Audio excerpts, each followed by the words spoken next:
नमस्कार. रविवार 14 डिसेंबर 2025 रोजी मुंबईतल्या शिवाजी मंदिर येथे शाहू सभागृहामध्ये मराठी अभ्यास केंद्र आणि समविचारी संस्थांच्या मदतीने आम्ही मराठी शाळांची परिषद आयोजित करत आहोत. गेल्या काही वर्षांमध्ये मराठी शाळांची संख्या मोठ्या प्रमाणात बंद पडताना दिसते.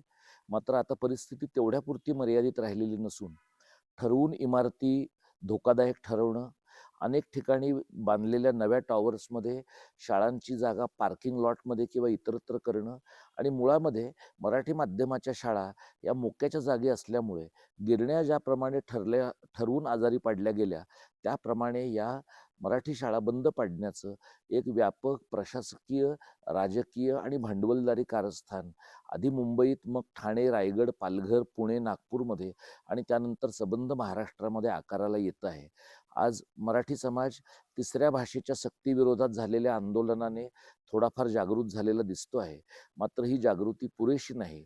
जर मराठी कारणाचं सांस्कृतिक राजकारण आपल्याला उभं करायचं असेल, महाराष्ट्र धर्मासाठी लढायचं असेल, तर मराठी शाळांचं राजकारण, मराठी शाळांसाठी प्रयत्न करण्याशिवाय पर्याय नाही. आणि मराठी शाळा टिकल्या नाहीत तर मराठी भाषेचा लढा यशस्वी होऊ शकणार नाही. मराठी भाषेचा लढा यशस्वी होऊ शकला नाही तर मराठी माणसाचे आणि महाराष्ट्राचे प्रश्न अधांतरी राहणार आहेत. त्यामुळे आम्ही फक्त मुंबई, ठाणे, रायगड, पालघर या 4 जिल्ह्यांपुरतंच नाही, तर महाराष्ट्रातल्या सर्व जिल्ह्यातल्या मराठी शाळांबद्दल कळकळ वाटणाऱ्या सर्व अभ्यासक, कार्यकर्ते, शिक्षक, इतर सर्व विचारवंत, लेखक, कवी, या सर्व पत्रकार, या सर्व मंडळींना आम्ही आवाहन करतो की मराठी शाळांचा प्रश्न हा आपला सगळ्यांचा प्रश्न आहे.